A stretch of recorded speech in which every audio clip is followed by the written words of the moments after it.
Bueno, muy buenas tardes. Bienvenidos a la Facultad de Ciencias Veterinarias. Hoy en el marco del cuarto foro de graduados de la Universidad Nacional del Litoral vamos a presentar a Esbrun Virginia, quien es médica veterinaria de la Universidad Nacional del Litoral. Realizó una maestría en microbiología molecular en la Universidad Nacional de San Martín y tiene un doctorado en ciencias biológicas en la Facultad de Bioquímica y Ciencias Biológicas de la Universidad Nacional del Litoral. La charla de hoy se titula Seguridad alimentaria y bacterias resistentes a los antimicrobianos en el marco de los Objetivos de Desarrollo Sostenibles de la ONU, en el eje producción y consumo responsables. Así que bueno, espero que disfruten de esta charla y le damos la palabra a la disertante. Bueno, muchas gracias. Antes que nada quería darles las gracias a Norberto y a la facultad por habernos invitado a participar en el cuarto foro de graduados. Bueno, yo, como dijo Norberto, soy docente investigadora de la facultad y hoy les traigo una charla titulada Seguridad alimentaria y bacterias resistentes a los antimicrobianos. Como comentó Norberto anteriormente, antes de arrancar con la temática, me gustaría hacer hincapié en los objetivos de este foro. Este foro organizado por la universidad y por la facultad implica la generación o la vinculación de los conocimientos. La idea es que contemos o comentemos qué es lo que estamos haciendo desde las facultades o desde la universidad, cómo estamos articulando estos conocimientos y sobre todo cómo lo estamos haciendo o qué actividades estamos haciendo dentro de lo que son los objetivos en este marco o en este plan que propone la OMS, la Organización Mundial de la Salud, que es de desarrollo sostenible en esta Agenda 2030. Como podemos observar en el inicio de la presentación, esta Agenda 2030, estipulada por la Organización Mundial de la Salud, comprende 17 objetivos, de los cuales nosotros desde la facultad estamos trabajando intensamente hace unos años en el objetivo 12, que tiene como objeto final la producción y consumo responsables, garantizando modalidades de consumo y de producción sostenible. Para ello, desde las ciencias veterinarias, nosotros tenemos distintos objetivos, pero uno de los objetivos fundamentales es la producción sostenible de alimentos inocuos de origen animal. ¿Y cómo lo hacemos a esto? Lo hacemos bajo dos grandes enfoques. El primer gran enfoque con el que venimos trabajando desde la facultad, sobre todo el Departamento de Salud Pública, es el enfoque de una salud. Como todos ya saben, y también lo menciona últimamente la Organización Mundial de la Salud, se trabaja o se conoce a una salud, a la interrelación que hay entre la salud animal, la salud humana y la salud ambiente. Al estar todo tan interrelacionado, es necesario conocer y enfocar nuestras actividades y nuestras investigaciones con este enfoque. Como en esta charla vamos a hablar o vamos a hacer hincapié en la producción de alimentos inocuos, es importante que también tengamos en cuenta un segundo enfoque, que es la producción es la producción de alimentos teniendo en cuenta el enfoque de la granja al tenedor. Es decir, nosotros cuando consumimos un alimento o cuando el alimento de origen animal, sobre todo, que es el que nos atañe a nosotros, a los veterinarios, llega a nuestro plato, en nuestra casa, no es que surge por arte de magia, sino que sufre distintas etapas, distintos procesos y recorre una cadena agroalimentaria con distintos eslabones. Estos eslabones son importantísimos para lograr que este alimento de origen animal llegue de manera inocua hasta el plato del consumidor. ¿Cuáles son los desafíos entonces que nos planteamos desde el Departamento de Salud Pública o desde la facultad para trabajar en el marco de esta agenda en estos próximos años? Es la producción sostenible de alimentos inocuos de origen animal y la resistencia a los antimicrobianos como una de las mayores amenazas mundiales. Ya se viene hablando y sobre todo a través de la Organización Mundial de la Salud, que se comenta o se dice que la próxima pandemia va a ser la referida a la resistencia a los antimicrobianos. Es por eso que nosotros encaramos todas nuestras investigaciones teniendo en cuenta estos dos grandes desafíos. Ahora bien, Antes de continuar y comentarles un poco las actividades que estamos realizando en la facultad, me gustaría explicarles qué es lo que entendemos por seguridad alimentaria. La seguridad alimentaria existe cuando todas las personas tienen en todo momento acceso físico, social y económico a alimentos suficientes, inocuos y nutritivos. Esta es una definición ya antigua, pero que todavía está en vigencia, y nosotros, desde nuestros saberes, de la rama de las ciencias veterinarias, hacemos hincapié o trabajamos sobre todo en la parte de inocuidad. ¿Qué entendemos por alimentos inocuos? Entendemos por alimentos inocuos a aquellos que carecen de peligros, es decir, de sustancias que pueden ser físicas, químicas o biológicas que producen enfermedades en las personas. Nosotros principalmente trabajamos con microorganismos, con bacterias, y tratamos de evitar que esas bacterias lleguen al alimento del consumidor y de esa manera evitar la enfermedad en el humano. Y por el otro lado, me gustaría definir qué es la resistencia a los antimicrobianos. La resistencia a los antimicrobianos son todos los cambios en la respuesta que tienen estos microorganismos frente a los medicamentos. Es decir, estos medicamentos dejan de tener eficacia frente a las bacterias, en este caso, y comprometen lo que es la enfermedad en el humano. Es decir, se complica la cura o el tratamiento en las personas. Muy bien, nosotros desde el Departamento de Salud Pública de la Facultad tenemos algunas propuestas y venimos trabajando en algunas líneas de investigación que tienden a la generación de alimentos inocuos y sobre todo a la reducción de bacterias patógenas RAM en las cadenas agroalimentarias. Estas dos grandes líneas están relacionadas primero a los estudios epidemiológicos de patógenos RAM en cadenas agroalimentarias. Esta línea principalmente lo que busca es estudiar y dimensionar el problema que tienen estos microorganismos presentes en las cadenas agroalimentarias para tener un diagnóstico, para saber cómo, dónde y cuándo ingresan y cuáles son los factores de riesgo para la presencia de estas bacterias en las cadenas agroalimentarias.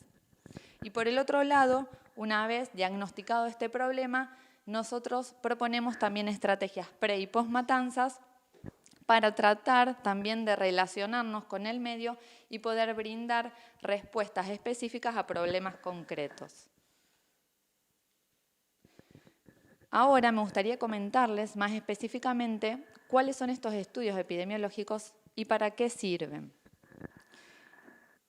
Volvemos a repasar lo que son las cadenas agroalimentarias, la importancia de las cadenas agroalimentarias. El alimento, antes de llegar a nuestro plato, sufre determinados cambios, procesos, y si tenemos en cuenta sobre todo los de origen animal, la primera etapa es más que compleja y atañe a nuestra actividad como veterinarios. La producción primaria de alimentos de origen animal, es decir, todo lo que sucede en la granja, genera un montón de factores, sobre todo de estrés en los animales, teniendo en cuenta que hoy necesitamos generar mucha proteína animal y cada vez la producción es más intensiva. Entonces nuestros animales están sometidos a estrés constantemente y esto genera un desbalance y aparición de bacterias patógenas que muchas veces son zoonóticas, es decir, que son capaces de enfermar a las personas y que además muchas veces suelen ser resistentes a los antimicrobianos. Esto suele pasar porque las producciones intensivas, con el objeto de generar mayor cantidad de proteína animal, genera este tipo de enfermedades en los animales y necesitamos el uso de los antimicrobianos para poder continuar con la producción de alimentos. Luego de lo que es la producción primaria, estos alimentos continúan la cadena por distintos tipos de eslabones. Si es un alimento de origen, si es carne, por ejemplo, el próximo eslabón es el matadero frigorífico. Acá también tenemos un montón de cuestiones que intervienen en la aparición y en la difusión de estas bacterias resistentes por la cadena. Luego del matadero frigorífico sigue el eslabón de la distribución del alimento y la llegada de este alimento al consumidor. Acá también tenemos un montón de factores de riesgo que pueden generar problemas y repercutir en la inocuidad o seguridad del alimento que llega al plato. Sobre todo en el transporte y en estas usinas, o el matadero frigorífico o usinas lácteas, los problemas principales son los relacionados a las temperaturas, cuando las temperaturas no son adecuadas, o a la limpieza y desinfección de superficies, operarios y demás. Entonces, todos estos problemas que yo puedo llegar a tener a nivel de la cadena agroalimentaria puede redundar en la aparición de estas bacterias que algunas de estas bacterias pueden ser patógenos zoonóticos que pueden enfermar a las personas. Por eso es importante controlar cada uno de los eslabones porque estas bacterias pueden ingresar en cualquiera de ellos. Bueno, desde el Departamento de Salud Pública, el primer modelo que empezamos a estudiar con esta característica, es decir, de estudio de patógeno en cadena agroalimentaria, fue Campylobacter termotolerante en la cadena carne-caviar. Hace aproximadamente 10 años que venimos trabajando con este microorganismo y para que ustedes entiendan un poco por qué, les voy a comentar por qué Campylobacter y por qué en la cadena carne-caviar. ¿Por qué Campylobacter? Cuando uno habla de cadena carne-caviar, de carne de aves, de pollo, uno piensa principalmente en Salmonella, porque es la que tiene más publicidad. Sin embargo, hoy en el mundo, todo el mundo, los países desarrollados sobre todo, que hacen vigilancia epidemiológica, detectan o tienen a Campylobacter termotolerante como el principal patógeno relacionado a las ETAs bacterianas en humanos. Si bien los Campylobacter producen una enfermedad que se denomina campylobacteriosis, que es una enfermedad que tiene síntomas gastrointestinales, diarreas, vómitos, tiene alta morbilidad, pero generalmente es una enfermedad que se autolimita. En muy pocos casos tenemos síndromes postdiarreicos que son neurológicos que pueden causar efectos graves como el síndrome de Guillain-Barré. Si bien no produce baja mortalidad, pero alta morbilidad. Esta alta morbilidad genera que haya muchas personas enfermas y que esto redunda en costos económicos para la salud pública y para las actividades socioeconómicas de los países. En el mundo se habla de esta enfermedad como un iceberg, porque solamente estamos viendo la punta del problema. En todos los países, sobre todo los países desarrollados, donde se hace vigilancia epidemiológica de esta enfermedad, se encuentra solamente una pequeña proporción de casos donde realmente se diagnostican y se reportan. Por ejemplo, en este caso que les muestro con la presentación, es en la Unión Europea, si bien son datos del año 2014, esto se mantiene. De los 200.000 casos que se reportan, se sabe que hay 9 millones de casos que no se reportan, es decir, que son subnotificados. Esto se debe principalmente a que, como les mencionaba, son diarreas comunes, la gente o no llega al médico o cuando llega al médico, el médico no hace el diagnóstico del agente etiológico. Ahora bien, ¿qué pasa en Argentina? En Argentina nosotros, como les comentaba, empezamos a trabajar en el año 2010, hicimos un entrenamiento y luego empezamos a trabajar en la cadena cárnica, aviar. No sabíamos con qué nos íbamos a encontrar porque no teníamos datos de publicaciones científicas que hacían referencia a este tema. Entonces empezamos a trabajar y nos dimos cuenta, bueno, que como les digo, la literatura científica era escasa, pero sin embargo la presencia del patógeno era prevalente. Entonces la pregunta era, ¿por qué si el patógeno es prevalente, por qué no tenemos información? Entonces lo que fuimos aprendiendo con el trabajo es que si bien es un microorganismo que está en grandes cantidades, en una alta prevalencia en la cadena carne-caviar, muchas veces no es fácil aislarlo y obtenerlo de las matrices. Sobre todo cuando se trabaja en el sistema de salud. El sistema de salud lo que hace es informar, tenemos un sistema de vigilancia que reporta mensualmente los casos de diarrea, pero generalmente no hace un diagnóstico etiológico de esas diarreas. Entonces, en nuestro país no sabemos cuál es el principal agente causante de diarreas. Esto se debe principalmente a que este microorganismo, si bien es fácil dentro de todo aislarlo, necesita algunas condiciones adecuadas para trabajar en el laboratorio. Por ejemplo, unas condiciones de una atmósfera microaerofílica, unos medios específicos, que lo que pasa es que en los laboratorios de vigilancia o de la red de vigilancia generalmente no cuentan con estos insumos y materiales. Entonces, estudiamos Campylobacter por eso, principalmente porque sabemos que a nivel mundial es el primer agente, no tenemos datos de lo que pasa en Argentina, ni para las diarreas en humanos, ni para lo que pasa en las aves. ¿Por qué estudiamos a Campylobacter termotolerante en la cadena cárnica aviar? Porque si tenemos en cuenta la epidemiología descrita en la bibliografía, se dice que Campylobacter está en el sistema gastrointestinal de los animales de sangre caliente. Podría también ser causa de infección para el humano la leche sin pasteurizar, charcos de agua, porque la bacteria necesita bastante humedad, entonces puede quedarse en reservorios acuáticos, pero se conoce que principalmente las aves de corral son el principal reservorio. Sobre todo el pollo, la carne de pollo, es la principal fuente de contaminación para el ser humano. El problema no es comerse un pollo, porque el pollo, si lo cocinamos de manera adecuada, el Campylobacter es sensible y de esa manera podemos eliminarlo. El problema con el pollo es sobre todo el líquido que resuma, que viene contaminado con Campylobacter y que generalmente puede generar contaminación cruzada con materiales de la cocina, por ejemplo tablas, cubiertos, ensaladas y demás. Si a eso le sumamos, ahí vamos.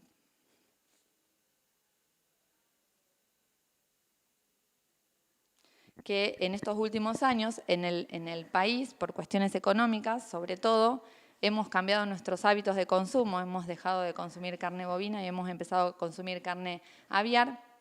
El aumento del consumo y la cantidad de porciones que uno consume de este pollo, que si podríamos investigar y ver si tiene determinada cantidad de Campylobacter, complica un poco la cuestión.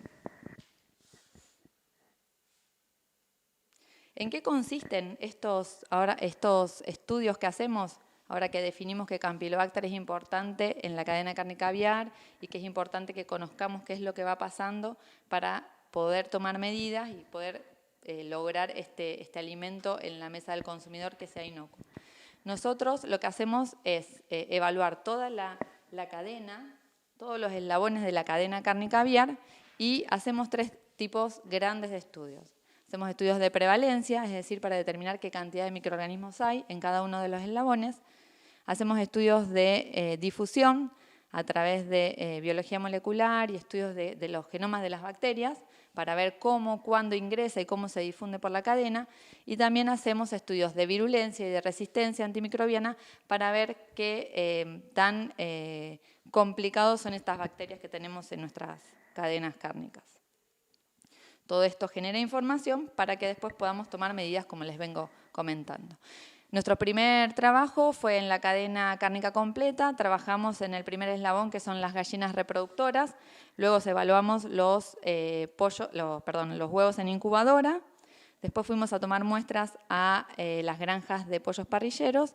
Luego fuimos al frigorífico y a la góndola, y también trabajamos con encuestas en manipuladores para ver cómo hacían esa manipulación del pollo en sus hogares. Aquí fue que tomamos muestras de todos estos eslabones, aislamos Campylobacter, estudiamos la difusión y la resistencia antimicrobiana. ¿Cuáles fueron los resultados que encontramos? Primero pudimos ver la prevalencia, tuvimos una prevalencia alta. En realidad, acá en este primer cuadrito podemos ver que hay mayor cantidad de Campylobacter jejuni que Campylobacter coli. Estas son las 2 especies que están relacionadas con la campylobacteriosis, principalmente Campylobacter jejuni. Y después también pudimos observar en este gráfico que, para que vean y se detengan es un poco complicado, tiene varias cosas, varias información. Lo que me interesa que vean son las estrellitas rojas, donde vemos la prevalencia en los distintos eslabones de la cadena cárnica aviar de Campylobacter. Entonces podemos ver que en la primera barrita que corresponde a las gallinas reproductores, la prevalencia de Campylobacter fue del 60%. Después, cuando evaluamos el siguiente eslabón, que son los huevos en incubadora, no encontramos Campylobacter. Después, ya cuando fuimos a los pollos en la granja y al frigorífico, la prevalencia empezó a aumentar hasta llegar al máximo, que fue un 80% de prevalencia de pollos en góndola, de prevalencia de Campylobacter, perdón, en pollos de góndola. Esto nos asustó bastante porque no nos esperábamos encontrar con semejante dato donde de cada 8 pollos de cada 10 que compramos están contaminados con Campylobacter. Otra cuestión importante fue ver esto, que en los huevos de incubación, en la incubadora no encontramos Campi, que eso también estaba referido en la bibliografía, y aparentemente lo que pasa es que antes en las reproductoras hay una determinada cantidad y tipos de Campylobacter y después en la granja hay otros Campylobacter diferentes a los de la reproductora. Después cuando estudiamos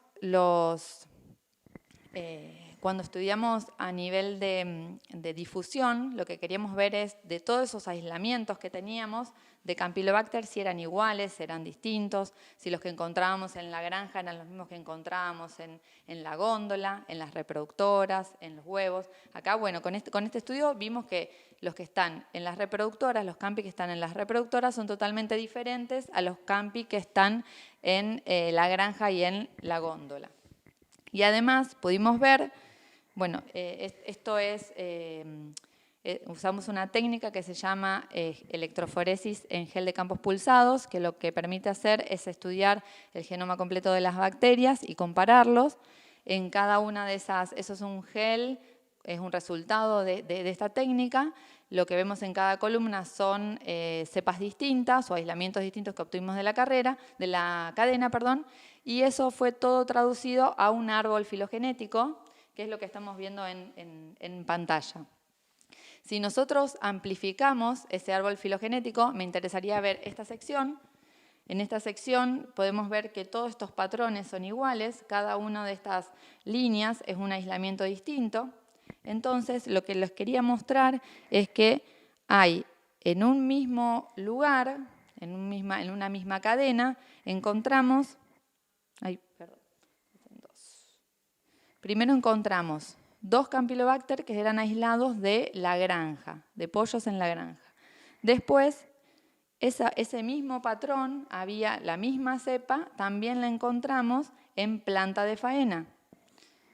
Y la misma cepa la encontramos en góndola. Esto nos está diciendo de que los Campylobacter que están en la granja son los que se van trasladando hasta la góndola.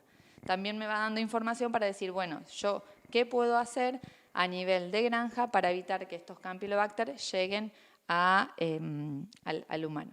Hay un dato que no les comenté, pero Campylobacter tampoco tiene no se difunde tanta información en realidad, tanta publicidad, quería decir, porque no genera enfermedad en los pollos. En los pollos suele estar como comensal, entonces es meramente un problema de salud pública. Recién hace algunos años la Unión Europea publicó una legislación donde para todos los países que exporten a la Unión Europea tienen que exportar pollos con una concentración de 1000 unidades formadoras de colonia por gramo o menor de Campylobacter. Pero si no, hasta este momento los productores de aves no se interesan o no se interesaban tanto en este tema porque como no causa enfermedad en las aves, entonces no es un problema a nivel productivo, pero sí desde el punto de vista de salud pública. Y ahora para los frigoríficos exportadores. También hicimos un estudio para ver qué era lo que pasaba con estas bacterias que nosotros obteníamos acá en nuestro país con respecto a bacterias que que se encontraban en otras partes del mundo. Para esto también hacemos una técnica, llevamos a cabo una metodología, estudiando también unos genes específicos del genoma de esta bacteria y secuenciamos esos genes y podemos determinar secuenciotipos de bacterias de cada uno de estos campi. Y esto lo subimos a una base de datos y podemos ver qué es lo que pasa, compararlos con Campylobacter de otros lugares del mundo. Esto nos permite hacer epidemiología de tipo global para ver si estos campi que tenemos acá en Argentina son parecidos, similares a los de otros países. Acá nos encontramos con un dato interesante. Solamente casi el 60% de los aislamientos pudimos asignarle un secuenciotipo, es decir, que eran similares a los que, o iguales a los que había en el mundo, pero el resto, el 40%, era distinto, es decir, que son secuenciotipos típicos de nuestro país y de nuestra zona. Por eso también es importante este tipo de estudios, porque nosotros nos basamos siempre, sobre todo en lo que son las ciencias veterinarias o ciencias biológicas, es en lo que pasa en otros países y no tenemos datos de lo que pasa en el nuestro. Entonces, tanto para el desarrollo de medidas de intervención, vacunas, medicamentos, nosotros necesitamos conocer cuáles son las cepas, los aislamientos que tenemos nosotros autóctonamente en nuestras cadenas productivas. Con respecto a la resistencia a los antimicrobianos, este fue otro dato importante. Encontramos que, evaluamos 7 antibióticos: ampicilina, eritromicina, gentamicina, ciprofloxacina, ácido nalidíxico, tetraciclina y enrofloxacina, y observamos que la mayoría de las cepas eran sensibles a eritromicina y gentamicina, pero al resto de los otros 5 antibióticos, la mayoría de los Campylobacter eran resistentes. El dato más importante es que los medicamentos que se utilizan a nivel de humanos para tratar las campylobacteriosis son eritromicina y ciprofloxacina. Si vemos los resultados que obtuvimos, podemos decir, bueno, eritromicina todavía podemos usarla, pero ciprofloxacina ya no, porque la mayoría de las cepas son resistentes. Y a esto es lo que tenemos que empezar a prestar atención, porque en unos años nos vamos a quedar sin antibióticos o antimicrobianos para tratar a las bacterias, sobre todo en los casos en humanos. Otro dato que obtuvimos fue que no solo que eran resistentes, sino que eran multiresistentes. Pocas de las bacterias eran resistentes a un solo antibiótico, sino resistían a 2, 3, 4 antibióticos y grupos distintos. Esto empeora aún la situación. Bueno, hasta aquí entonces los resultados que obtuvimos fueron que la prevalencia de Campylobacter, que se desconocía en Argentina, pudimos demostrar que es alta en toda la cadena carne y caviar. Hay eslabones que son críticos, sobre todo granja y góndola, en donde podríamos trabajar, y tenemos una elevada resistencia a los antimicrobianos.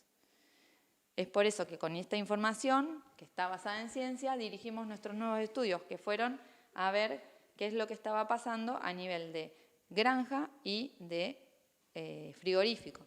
Como ya dijimos anteriormente, no tiene sentido porque los campi son distintos, pero en estos dos eslabones es sumamente importante trabajar para evitar que ese Campylobacter siga difundiendo y llegue al plato del consumidor. Además, en estos estudios incluimos el estudio de fomites y vectores. ¿Por qué? Porque no sabemos cómo y cuándo ingresa Campylobacter a la granja, porque los pollos, cuando uno hace un estudio de una semana de los pollos, cuando los pollos tienen una semana de vida, los pollos suelen estar libres de Campylobacter. Campylobacter empezamos a detectarlo en la segunda, tercera semana de vida de los pollos, y el mismo pollo es el que lo amplifica, y al final de la crianza el 80%, 90% de los pollos ya tiene Campylobacter. El pollo decimos que es un gran amplificador de Campylobacter. Entonces empezamos a estudiar vectores y fomites en la granja para ver cómo era esa circulación. ¿Quién, como el refrán que dice, ¿qué está primero, el huevo o la gallina? En este caso, ¿quién transmite a quién? ¿Los vectores y fomites mantienen el Campylobacter en la granja o ingresa con el pollo, que en teoría la bibliografía dice que no, y lo amplifica, y los vectores y fomites lo toman desde el pollo? Todavía seguimos investigando porque en realidad lo que encontramos después de estudiar estos vectores y fomites fue que, obviamente, en los vectores y fomites, sobre todo en aves silvestres, Alphitobius diaperinus, que es un cascarudo muy común en la cama de los pollos, y el calzado de los empleados funcionan como fuentes de Campylobacter. Ahora no sabemos si el pollo es el que genera mantiene el Campylobacter y luego ingresa o se mantiene en Alphitobius o en aves, o si viene directamente en el intestino del pollo y no lo podemos detectar. Lo que hicimos posteriormente fue evaluar crianzas sucesivas, entonces ahí fuimos afinando un poco este tema. Lo que encontramos fue que los Campylobacter que teníamos en una crianza se mantienen en la segunda, en la tercera y cuarta crianza sucesiva. Esto quiere decir que de alguna manera se mantienen en la granja. Entonces, lo que hicimos después fue evaluar estos vectores y fomites antes de que ingresen los pollos y cuando los pollos estaban en la última etapa de crianza. Antes de que ingresaran los pollos no encontramos Campylobacter y al final todos tenían Campylobacter. Entonces creemos que Campylobacter está en la granja en algún vector o fomite, pero de alguna manera que es viable pero no cultivable por los métodos tradicionales. Por eso es que ahora los nuevos ensayos que vamos a hacer ya van a ser con otro tipo de metodología, donde ya vamos a ir a estudios metagenómicos de vectores, fomites, antes y después en la granja. También analizamos en el matadero diferentes áreas del matadero para ver qué era lo que pasaba. La faena de las aves es complicada, no es como la de los grandes animales, donde la contaminación de la carcasa es casi nula. Cuando se faena un ave, generalmente el proceso de visceración es bastante sucio y ahí hay posibilidad de contaminación de la carcasa. Si bien la carcasa luego sufre un lavado y una desinfección en el chiller, que es un gran tanque de agua con cloro, nosotros pudimos observar que después de evaluar todos estos sectores, sin embargo, Campylobacter lo seguimos aislando por más de que la carcasa haya pasado por el chiller. En todos los sectores del frigorífico que evaluamos, que fueron superficies, manos de operarios, bueno, la misma carcasa, hemos detectado Campylobacter.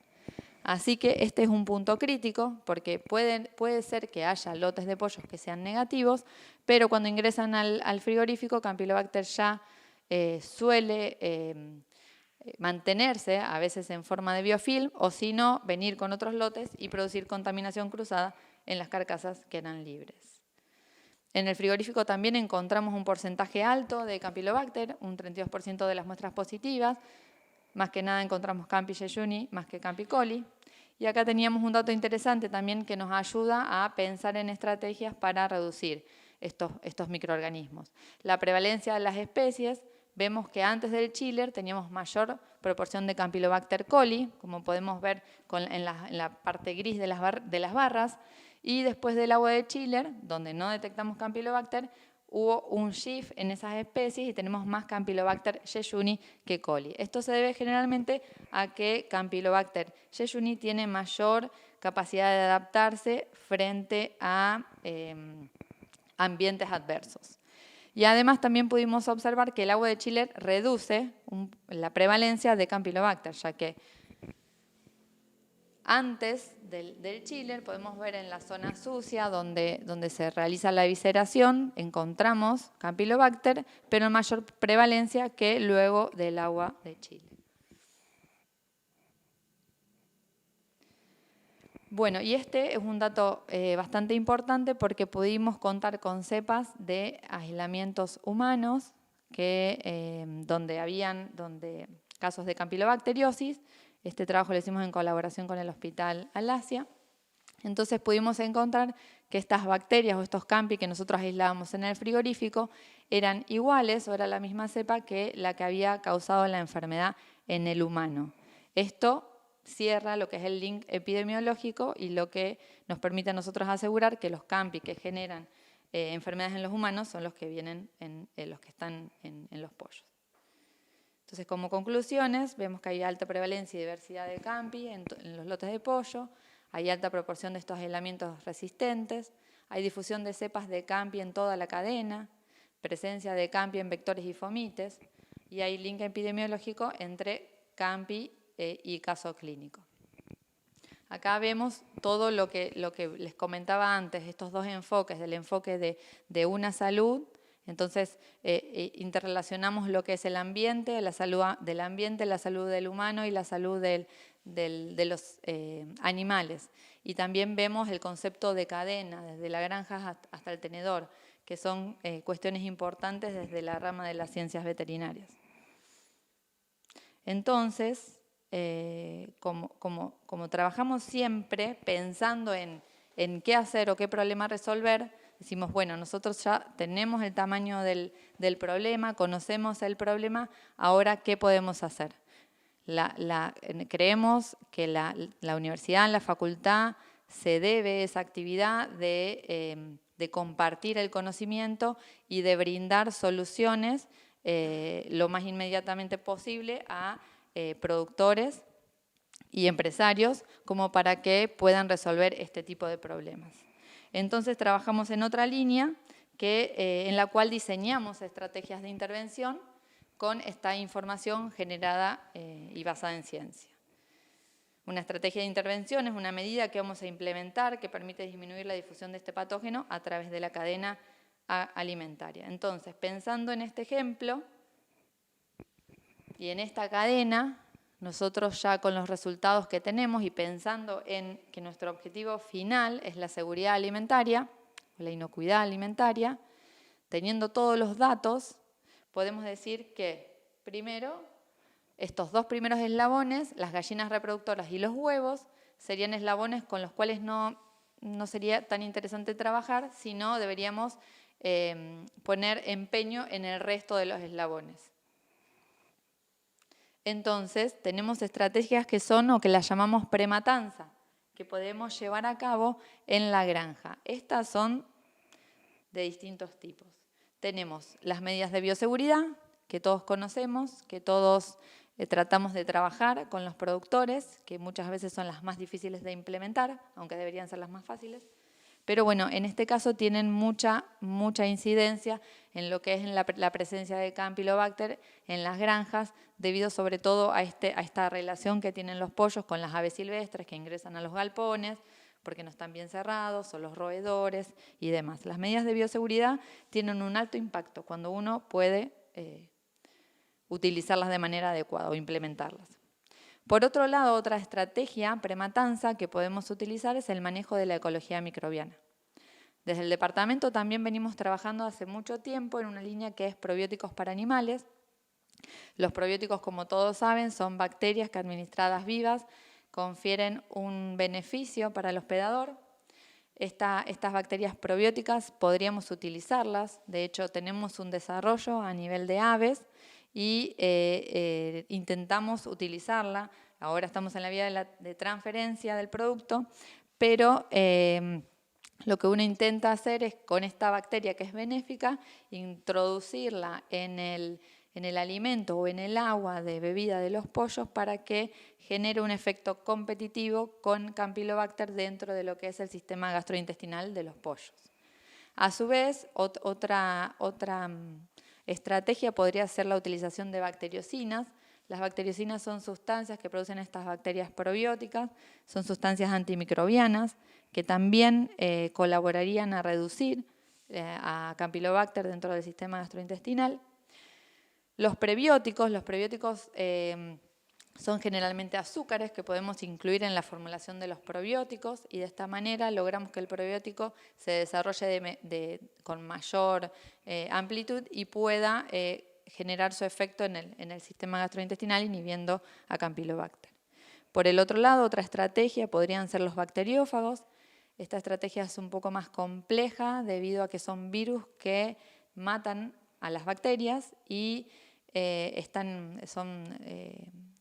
son microorganismos que están en pleno de estudio y desarrollo, pero el problema principal que tienen es que no hay legislación para la comercialización de estos tipos de productos.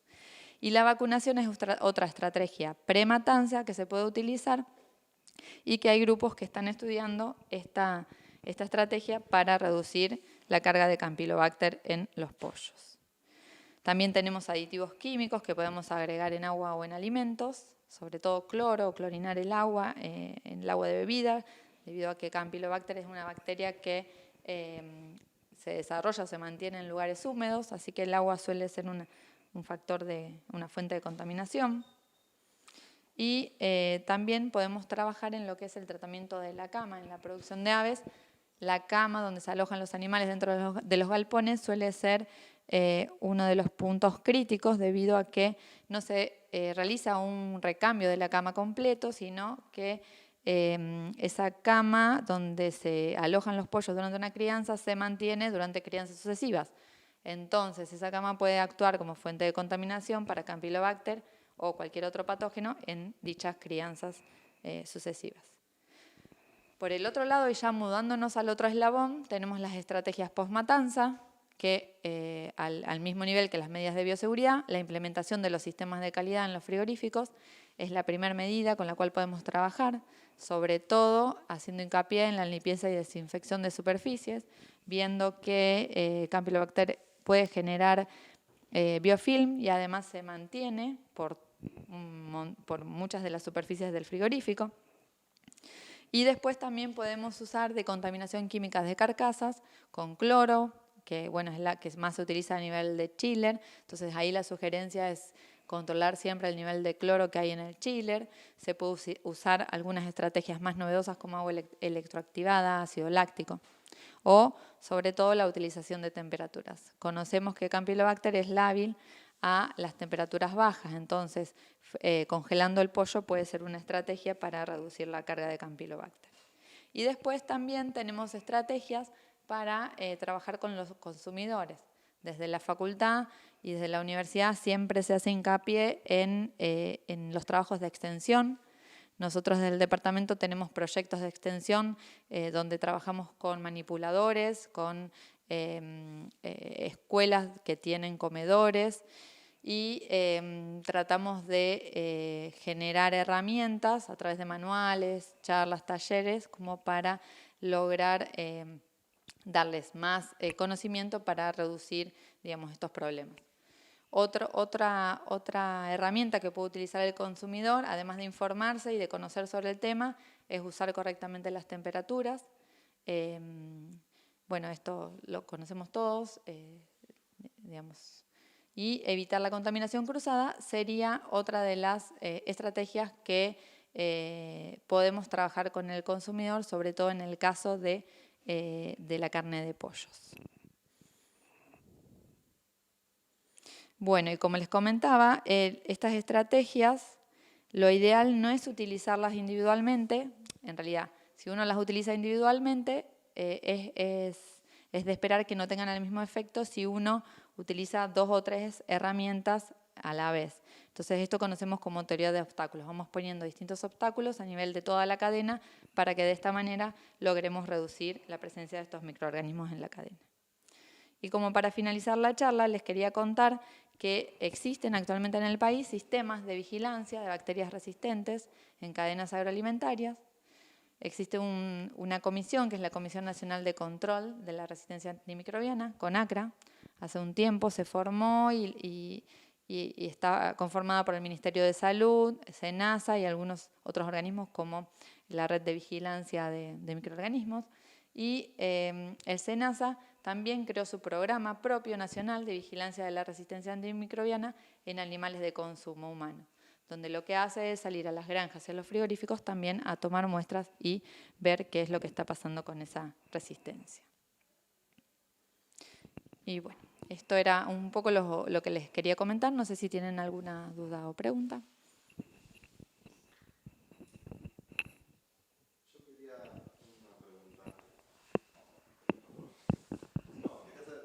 Esa resistencia antimicrobiana que mencionabas, ¿en cuánto está la consecuencia del uso de antibióticos por parte de los profesionales veterinarios en promover la resistencia, ¿no? Ya sea como probióticos o como profilácticos? Porque de algún lado surge esa resistencia también. No sé si eso han podido desarrollar un poco, cómo se genera esa resistencia. parte de los estudios. Si bien se conoce que el uso de los antibióticos o antimicrobianos en la producción de animales no está regulado, digamos. Entonces, lo que suele pasar en el campo es que a medida que van surgiendo problemas, los veterinarios o productores van utilizando los antimicrobianos que tienen a disposición. Muchas veces, como las producciones son cada vez más intensivas, el antibiótico que están usando, el antimicrobiano que están usando, deja de tener efecto, entonces empiezan a usar otro. O independientemente, lo que suele pasar es que muchas veces usan antimicrobianos porque el vecino está usando ese antimicrobiano. Entonces, cuando uno evalúa la resistencia, ahí se encuentra con que hay resistencias a antimicrobianos que son relativamente nuevos o de nueva generación, y eso se da muchas veces por ese mal uso o abuso. Hoy sí está bastante regulado lo que es la utilización de los antimicrobianos como promotores de crecimiento. Eso ya no se utiliza y, por ejemplo, se tiende a usar más como, no como preventivo, sino como para tratar las enfermedades. Sin embargo, uno cuando va al campo y va sobre todo a establecimientos donde la producción es muy intensiva, la metafilaxia, es decir, el uso de los antibióticos como prevención se usa mucho. Entonces, es un problema. Bueno, por ejemplo, nosotros ahora estamos trabajando con un antimicrobiano que se prohibió el uso en animales, que es la colistina, que es una polimixina, y el uso en animales se prohibió en el año 2017 o 2019, no recuerdo bien, 2017 o 2019. La cuestión es que nosotros hoy estamos buscando bacterias resistentes a colistina y las seguimos encontrando. Entonces, está prohibido el uso, pero las bacterias siguen estando. Eso bueno, es un problema, porque uno supone que suspende el antibiótico y listo, desaparecen. Sumado a esto, hay algunos antibióticos como estos que la resistencia, bueno, que no hablamos nada de cómo las bacterias son resistentes, pero hay resistencias que son de tipo plasmídico, que tienen material genético que es en forma de plásmido, y esto es mucho más sencillo transferirse entre las bacterias. Entonces, lo que estamos pensando es esto, digamos, de que si bien se cortó el antibiótico, este plásmido sigue circulando por las bacterias. Lo que es raro es que al no estar, porque un antibiótico generalmente la bacteria es resistente cuando está en contacto con el antibiótico porque es un mecanismo de defensa. Si no tiene ese contacto con el antibiótico, uno supone que no debería tenerlo más porque le influye un gasto energético tenerlo. Pero lo que estamos encontrando es que sí lo siguen teniendo a este plásmido algunas bacterias, y el problema es que este antibiótico está considerado como antibiótico crítico a nivel de salud humana, porque para determinadas infecciones en humanos que son polisistémicas es como el último que se utiliza. Así que bueno, hay muchas cosas para estudiar. Yo creo que la utilización en medicina veterinaria tiene un poco que ver, pero también es cierto que las bacterias que están resistentes en los humanos también están relacionadas al uso no adecuado de los antimicrobianos en humanos, digamos, porque sabemos que podemos ir a comprar los antibióticos nosotros en la farmacia y automedicarnos, o bueno, también muchas veces se realizan los tratamientos sin hacer un antibiograma previo. Entonces, un poco creo que es la cuestión.